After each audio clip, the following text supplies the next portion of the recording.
الحمد لله رب العالمين والصلاة والسلام على رسوله الكريم وعلى آله وأصحابه إلى يوم الدين.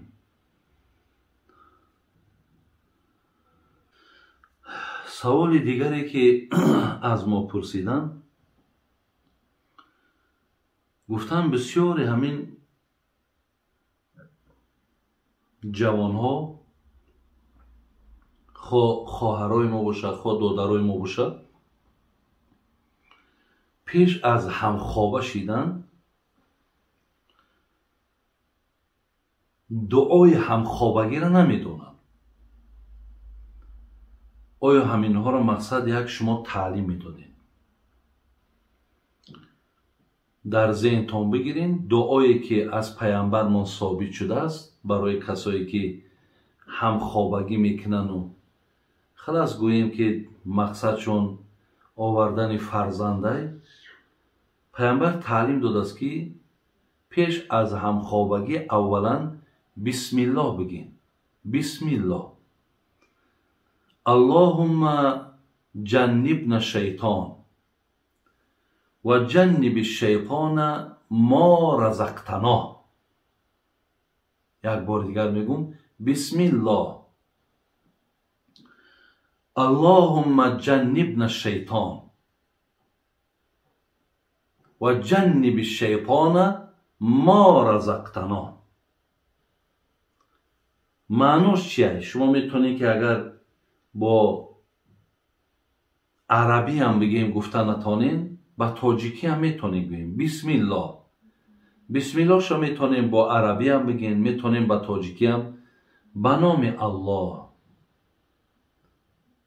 اللهم جنبنا الشیطان.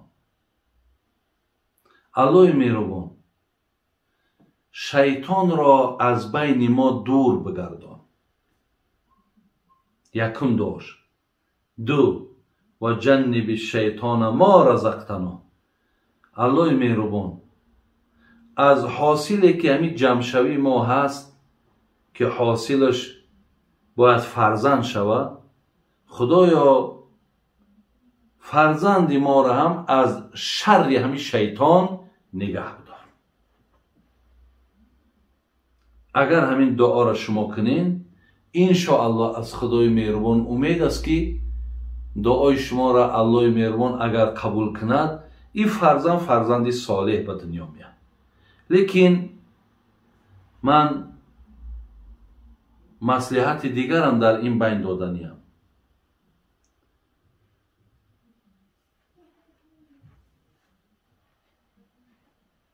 حضرت امام احمد حنبل وقتی بچه‌ش زن میداد، گفت بچه جان،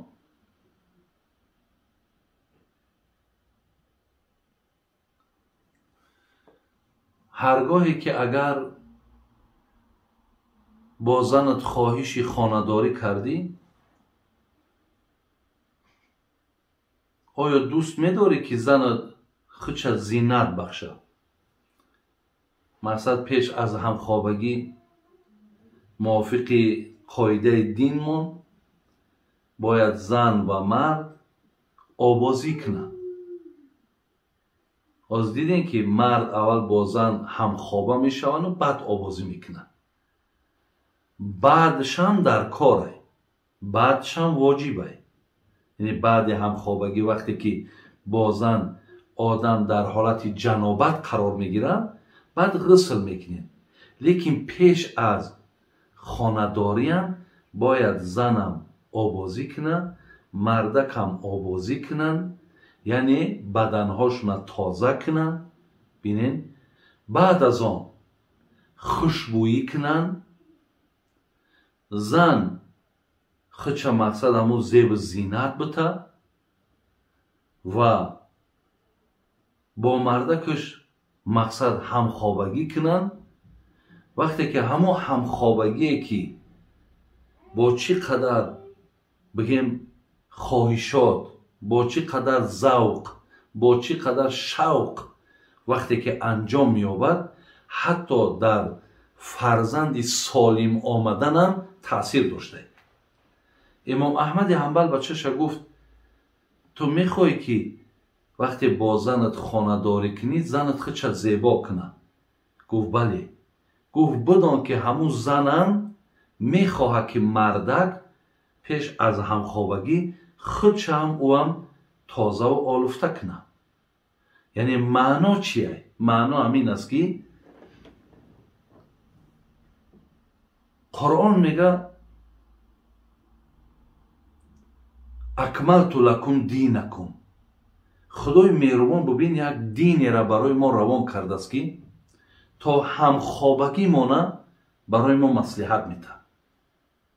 این امروز برادرای عزیز اگه چشم بسیاری جوانای ما کشاده شدن میبینن که دنیای بگیم غرب، دنیایی که در اونها مردمی که بگیم مسلمان نیستن، اونها پیش از همخوابگیشون رفته گفتی خودشون ونه میگیرن، یعنی آبازی میکنن، تازه میشوان، بدنها را خوشبویی میکنن و میآیند بعدا با یکدیگر همخوابه میشوند.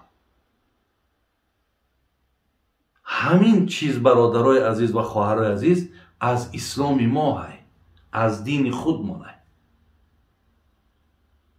برای همین منم مصلحت میتونم برای تمام دادرها و خواهرها شما در اول شما غسل کنین، آبازی کنین، خوشبویی کنین، زنها خداشون جمال تین مثل زیبا کنن، مردها هم باید آبازی کنن، خوشبویی کنن، گویم همون برای همخوابشیدنش چگونه لباسی که دارد لباسش در بر میکند و پیش از همخوابشیدن بعد آنی که شما آبازی کردین بیاین دو رکعت نماز خوانین. این فرق ما از اون مردم به این است که ما دو رکعت نماز خوانیم، دو رکعت نمازامون خوانیم و از الله مهربان دعا کنیم که خدای مهربان مادامی که حاضر ما یک جا میشیم از همین حاصل همین جمع شدن ما یک فرزندی را به دنیا بیاری که نور چشم ما در دنیا و در آخرت باشد. ولی همین پدر امام ابو حنیفه را نعمان ابن ثابت میگه حکایه میکنن که پیش از همخوابشیدنش میگه به خانومش مصلحتشون همین بود، گرفتن دو رکعت نماز خواندن، دعا کردن و گوییم یک جایه شدن. حضرت امام ابو حنیفه یعنی حضرت نام اصلش نعمانه، پدرشون ثابت بود. همون ثابت گوییم چیکار کرد؟ پیش از همخوابگی به خانومش که بعضی ها میگن مادر ابو حنیفه فاطمه نام داشت، میگه دعا کردن و همخوابه شدن، آمد حضرت امام ابو حنیفه به دنیا. برای همین در آمدن فرزند سالم و صالح همین کارها را ما باید انجام دهیم. این دعا شد، دعایی که من برای شما خواندم. انشاءالله این بهترین است که اگر شما با این راه اگر همخوابه شوین برای آینده شما هم بسیار خیری خوب داره. سوال دیگر دادن، گفتن که یا فتا یا ذوالفقار هر بلا و هر قضای پیش آید دور کنی پروردگار، آیا درست است همین؟ این درست نیست. الله رحمت کنه کلانترهای ما را پیشتر دعاهاشون همین بود. گفتن بچه‌ام به سفر میبرای، سفرت بی خطر و خوجه خیزر بعضیش میگفتن در تار سر، بعضیش میگفتن خوجه خیز رهبر. یا اینکه یا فتا یا ذوالفقار، هر بلا و هر قضای پیش آید دور کنی پروردگار. اینها برادرای عزیز نادرستند. اولا دعایی که از پیامبر ما اگه دعاهای سفر بسیاره. یکی از اونها رو من بگم: استودع الله دینک و امانتک و خواتم عملک. ببینید یکی از دعاهایی که حضرت میکرد: استودع الله دینک و امانتک و خواتم عملک. دعا میکردن ببین که این سفر از زمره سفرهایی باشد که دین تو حفظ شود، اسلام تو مقصد حفظ شود و الله مهربان مقصد خاتمت به خیر کند، سفر تا مبارک گرداند. دعا میکردن، این خیلی دعا میکردن. یعنی در اینجا خوجه خیز را بالای سر یا رهبر گذاشتن در کار نیست. و دیگر لا فتا الا علی لا سیف الا ذوالفقار، یا گفته است که انا مقصد امین یا فتا یا ذوالفقار. آیا اینها درستن؟ نادرستن. اینها را ما در حالت دعا کردن باید نگذاریم، زیرا گپ در اینجا وقتی می رود لا فتا الا علی، گویا که جبرائیل در جنگ احد، بعضیاش میگن نه در حرب خندق، میگن که گویا جبرائیل ای آسمان همین سخن گفته باشد که نیست مرد مگر علی مرد است. ببین هیچ کارد یا هیچ شمشیر نیست مگر شمشیر ذوالفقار است. همون شمشیری که دو دم داشت، شمشیرهای دو دمه میگفتن، همون در دست حضرت علی بود.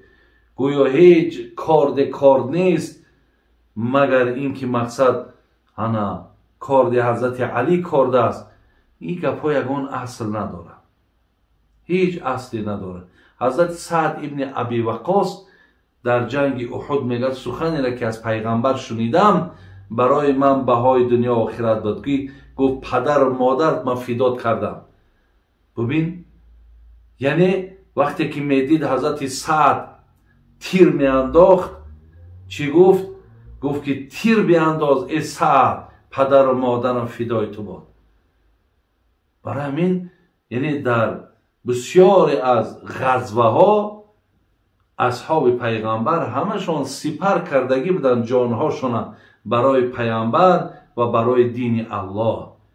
اینجا در ما اگر چند حضرت علی را دوست بگی، یک حدیثی هست که تمام محدثین میگن که اینها را همون رافضی های کذاب ساختگی هست.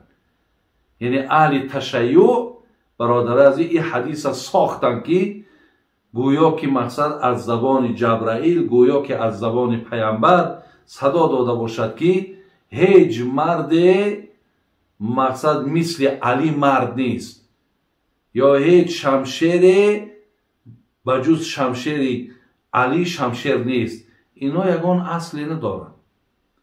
اگر این سخنها را جبرائیل میگفت، اگر این سخنها را پیامبر میگفت، چرا بعد مثال وفات پیامبر مردم مقصد ابوبکر صدیق انتخاب کردند؟ چرا بعد او عمر انتخاب کردند؟ چرا بعد او عثمان انتخاب کردند؟ اگر این سخنها جای می داشت، بعد پیامبر مقصد در حال در همو گویم خلافت حضرت علی می نشست، زیرا که این سخنی است که از آسمان صدا داده است.